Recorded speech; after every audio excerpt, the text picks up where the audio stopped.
Assalamualaikum warahmatullahi wabarakatuh. Yang kami hormati para mahasiswa, terutama yang mengambil mata kuliah perencanaan bangunan, khususnya untuk mahasiswa Sekolah Tinggi Ilmu Administrasi Amuntai semester 6. Selamat bertemu kembali dengan saya dalam pembahasan mata kuliah perencanaan bangunan. Untuk kali ini kita membahas tentang RPJP ya, dan RPJM. Ini inti sekali karena bicara tentang pembangunan, kita sudah menyampaikan perlu membahas dalam perencanaan pembangunan, dan perencanaan pembangunan ini banyak ya macam-macamnya. Di antaranya adalah RPJP nasional, RPJP daerah, RPJM nasional, dan RPJP daerah. Dalam beberapa rezim ya, kita telah menjalani dari Orde Lama, Orde Baru, Orde Reformasi, dan sampai saat ini di zamannya Bapak Jokowi. Dahulu kita mengenal istilahnya adalah garis-garis besar haluan negara. Itu adalah haluan negara tentang penyelenggaraan negara dalam garis-garis besarnya sebagai pernyataan kehendak rakyat secara menyeluruh dan terpadu. GBHN itu ditetapkan oleh MPR untuk jangka waktu 5 tahun, kemudian ditetapkan lagi ya. Namun dengan adanya amandemen Undang-Undang Dasar 1945, di mana terjadi perubahan peran MPR dan Presiden, GBHN tidak berlaku lagi. Jadi ketika kami dulu masih sekolah ya, itu yang kita bahas tentang GBHN, garis-garis besar haluan negara, SD, SMP, SMA, perkuliahan GBHN. Karena GBHN itu menjadi haluan ya negara dalam menyelenggarakan pemerintahan, terutama dalam hal pembangunan. Namun dengan adanya amandemen ya, GBHN itu diganti istilahnya dengan Undang-Undang Nomor 25 Tahun 2004 tentang Sistem Perencanaan Pembangunan Nasional. Sudah kita bahas di minggu yang lalu ya, yang menyatakan bahwa penjabaran dari tujuan dibentuknya Republik Indonesia seperti dimuat dalam pembukaan Undang-Undang 1945 dituangkan dalam bentuk RPJP ya kan. RPJP itu berapa tahun, Pak? RPJP disepakati itu selama 20 tahun ya. Jadi kita kan hidup panjang ya. Jadi kan harus ada durasi waktu. Harus ada ukuran ya waktunya untuk ditentukan berhasil atau tidak suatu perencanaan. Maka disepakati RPJP adalah 20 tahun, kemudian dijabarkan dalam RPJM atau Rencana Pembangunan Jangka Menengah, yang diperencanakan dengan skala 5 tahun sekali ya, memuat visi misi program pembangunan dari Presiden terpilih, kemudian dengan berpedoman pada RPJP. Itu kalau di tingkat pusat.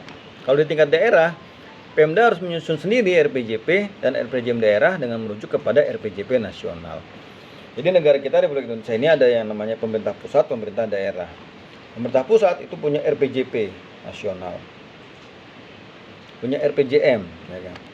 Di daerah dia harus mengikut ya, RPJP-nya daerah dan RPJM-nya daerah harus mengikut kepada RPJP nasional. Pasti RPJP itu. RPJP itu adalah dokumen perencanaan pembangunan untuk periode 20 tahun ya. RPJP nasional kita pernah tahun 2005 sampai dengan 2025. Jadi kan ketika GBHN itu dirubah ya, GBHN itu dirubah dengan sistem perencanaan bangunan tahun 2004, maka kita hitung RPJP mulai tahun 2005 ya.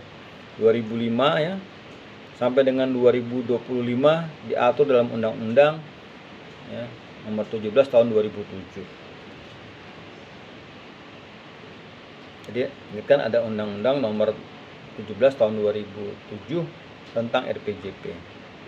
Pelaksanaan RPJP nasional itu dari 2005 sampai 2025 terbagi dalam tahap-tahap perencanaan bangunan dalam periodisasi ya, RPJM 5 tahunan sesuai dengan periode Presiden terpilih.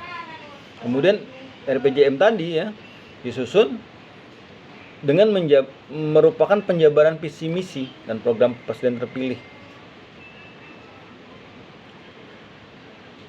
Jadi RPJM itu merupakan terjemahan dari RPJP ya kan.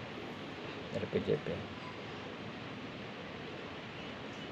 RPJM nasional ya merupakan bagian dari sistem perencanaan pembangunan nasional, pengganti dari garis-garis besar haluan negara ya. Jadi RPJM itu pengganti dari GBHN. Sejak tahun 2005 hingga kini sudah 4 kali RPJM ya yang disusun. Nah, nanti ini pelajarannya dengan masalah pemerintahan ya. RPJM nasional tahun pertama 2004-2009 itu dikenal dengan nama Indonesia Sehat. Zamannya Pak Susilo Yudhoyono.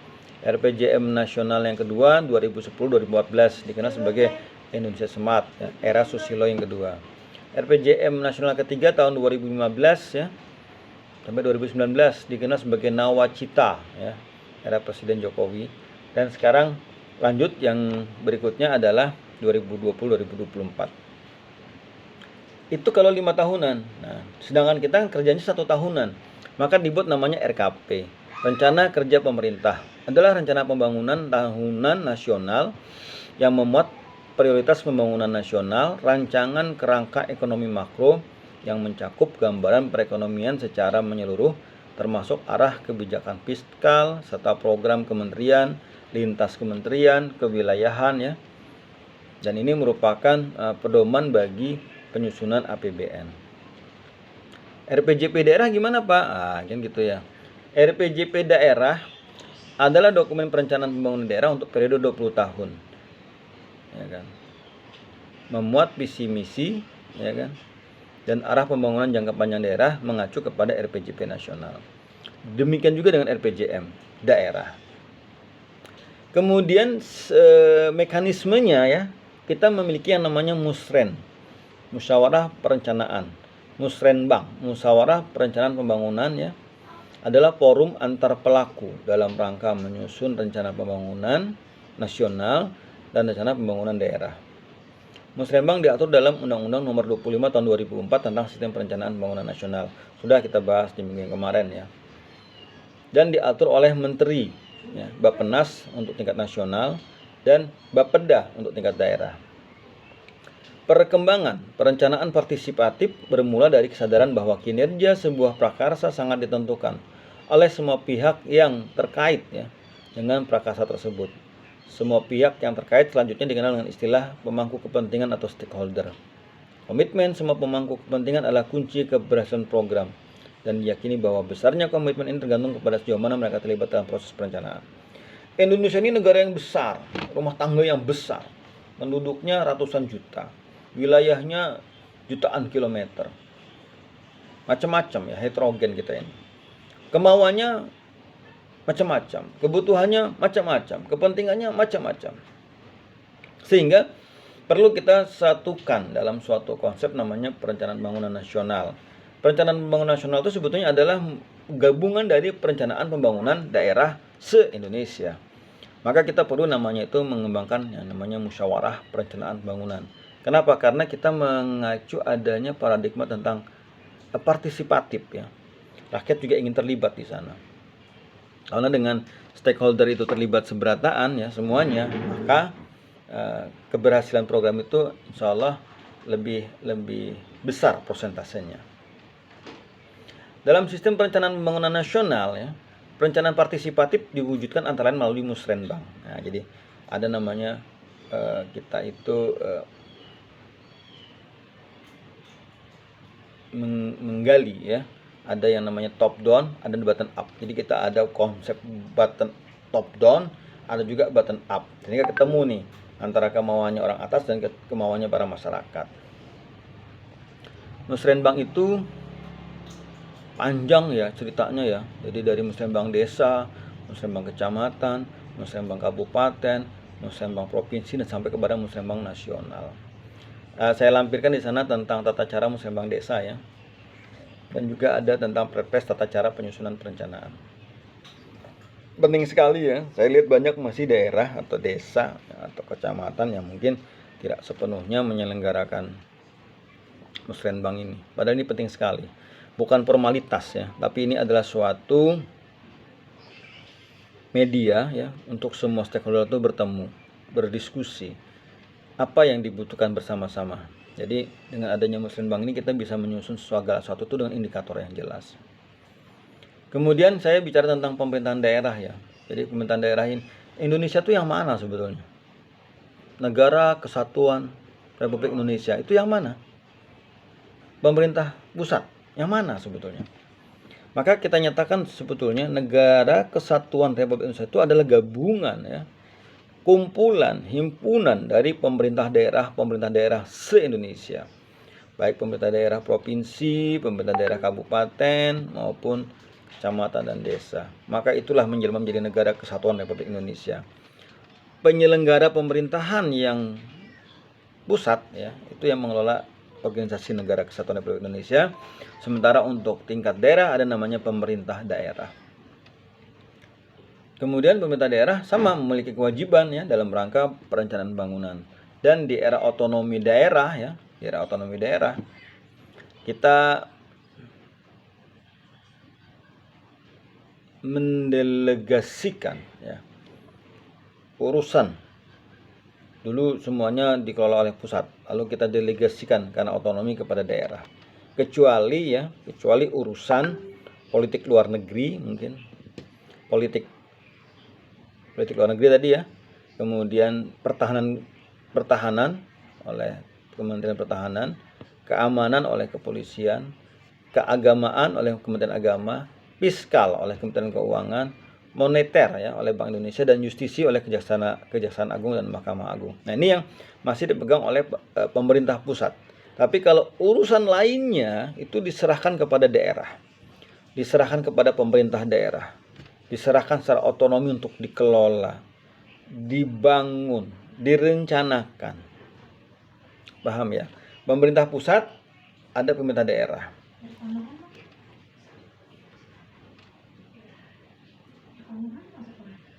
Pemerintah pusat itu memiliki kewenangan yang luas, namun didelegasikan secara otonomi kepada daerah.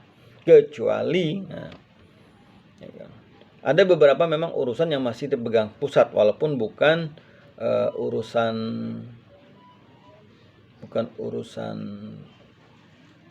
pokok ya. Contoh misalnya statistik ya kan, itu masih dipegang oleh badan pusat. Pertanahan masih dipegang badan pusat ya, Kementerian Agraria Tata Ruang ya, itu mengelola urusan pertanahan. Kemudian ada juga beberapa urusan yang masih dipegang pusat berupa komisioner ya, ada juga dipegang oleh yang bernama badan. Namun urusan lainnya itu diserahkan kepada daerah.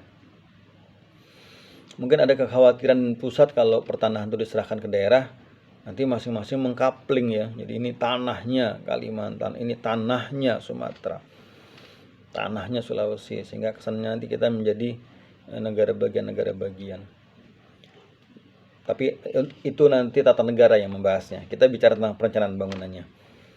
Maka daerah ya yang dipimpin oleh bupati di kabupaten atau wali kota di kota ya, pertama dia dulu, atau gubernur ya di provinsi, itu punya kewajiban melaksanakan perencanaan pembangunan daerah.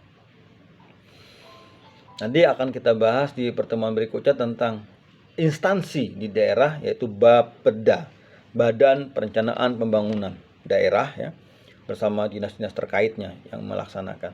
Di minggu kemarin sudah kita bahas urusan-urusan yang perlu kita kembangkan dalam pembangunan, diantaranya kan yang saya sampaikan pendidikan, kesehatan, pertanian kan, dan beberapa urusan lainnya sudah saya jadikan tugas kepada Anda. Siklus ya perencanaan dan penganggaran itu, atau begini, hubungan perencanaan dan penganggaran ya.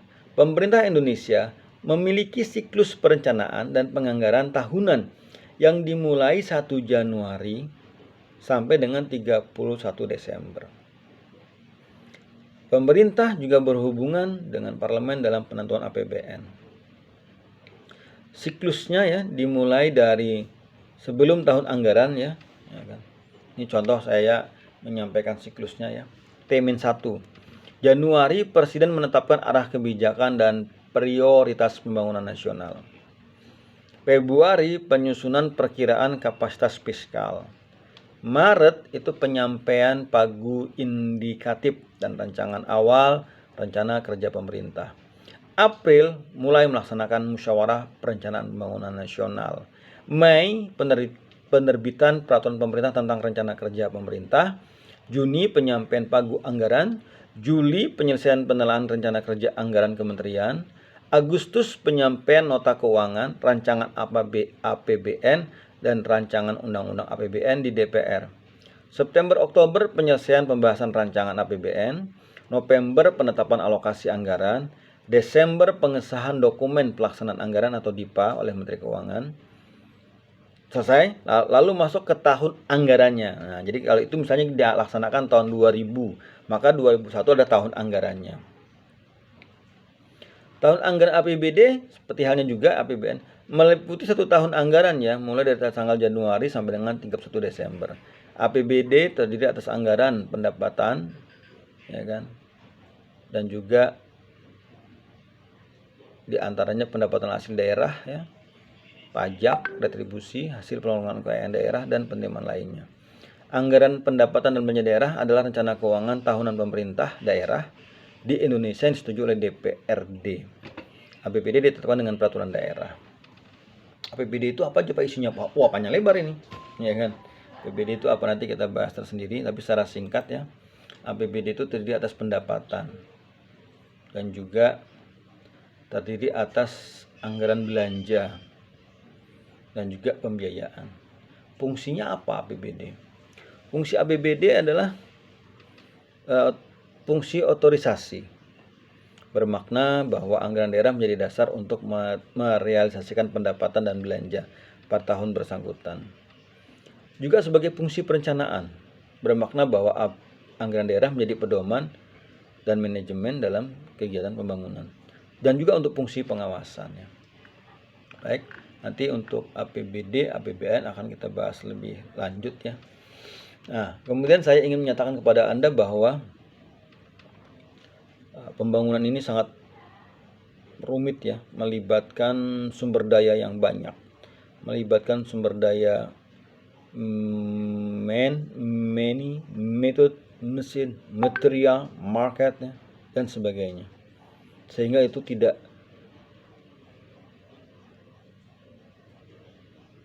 itu jangan sampai ya terjadi error yang luar biasa. Diminimalisir kesalahannya. Oleh karena itu kita perlu perencanaan. Dan Indonesia ini negara yang luas, maka baik pemerintah pusat maupun pemerintah daerah bersinergi dalam proses perencanaan dan juga penganggaran. Ada saya sampaikan di pertemuan kemarin tentang undang-undang perencanaan, undang-undang penganggaran. Ini sinergis. Seperti halnya kedua sisi mata uang ya. Satunya adalah perencanaan, satunya adalah penganggaran. Itu terkait. Dan kemasannya adalah namanya APBN atau APBD di daerah. Tolong nanti kita pelajari sama-sama tentang APBN dan APBD.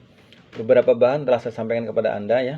Dan ini saya anggap sebagai materi terakhir dalam konsep perencanaan pembangunan secara mekanisme. Nanti kita bahas lebih lanjut tentang hambatan, tantangan, gangguan, dan sebagainya. Paling tidak saya ingin Anda memiliki pengetahuan praktis bahwa ketika suatu APBN ditetapkan atau suatu APBD ditetapkan, itu merupakan hasil dari proses yang sangat panjang. Dan juga pelaksanaannya akan sangat panjang juga ya, 1 tahun anggaran. Dan tentu saja ini semua ada pengawasan dan ada pembinaan. Baik, saya rasa demikian. Ada yang bertanya nih kepada saya, Pak, ini gimana tugasnya tentang dokumenter? Ya, perlu saya jelaskan bahwa minggu kemarin Anda sudah saya kasih tugas ya tentang pembangunan dalam sektor-sektor tertentu. Nah, itu tolong Anda kerjakan secara tertulis ya. Setelah Anda tertulis dalam bentuk kertas kerja, baru minggu ini tugas itu Anda sampaikan secara dokumenter video. Syukur bahwa videonya cukup sehingga dapat dikirim ke grup WA. Tapi kalau tidak cukup, Anda bisa membuatnya dalam bentuk YouTube. Jadi videonya itu diupload ke YouTube, linknya Anda kirim ke grup WA. Silakan masing-masing mahasiswa bisa mengkoreksi ya, menganalisa, dan kita bisa bertukar pendapat di sana. Minimal mungkin tayangannya seperti yang saya ini. Syukur Anda bisa menyajikan dengan mungkin background ya, dengan backsound, atau juga Anda mungkin dengan slide. Silakan. Kreativitas Anda saya hargai. Minimalnya ya seperti inilah, Anda menayangkan secara dokumenter, Anda syuting video Anda, lalu Anda kirim ke grup WA berdasarkan materi yang sudah Anda kerjakan di minggu yang lalu. Kapan Pak dikumpulnya? Karena saya ingin Anda interaktif ya, jadi silakanlah dikumpul secepatnya. Paling tidak mungkin Sabtu depan ya sudah terkumpul, sehingga kita bisa mengkoreksi sama satu sama lain. Kita belajar ya, interaktif. Dan saya rasa ini sudah saya ambil yang minimalnya. Baik, para mahasiswa, ini yang dapat saya sampaikan. Silahkan nanti dipelajari materi yang saya share di grup WA ya. Banyak sekali, itu intinya tentang perencanaan pembangunan jangka panjang, rencana pembangunan jangka menengah, dan RKP baik pusat maupun daerah. Maunya saya, Anda clear, paham Anda itu sudah. Dari awal sampai akhir tentang mekanisme perencanaan pembangunan, baik secara pemerintah pusat maupun pemerintah daerah. Terima kasih. Tetap jaga protokol kesehatan. Semoga kita dapat segera nanti bertatap muka di kelas, di kampus, bila sudah memenuhi persyaratan-persyaratan dalam proses tatap muka pembelajaran. Assalamualaikum warahmatullahi wabarakatuh.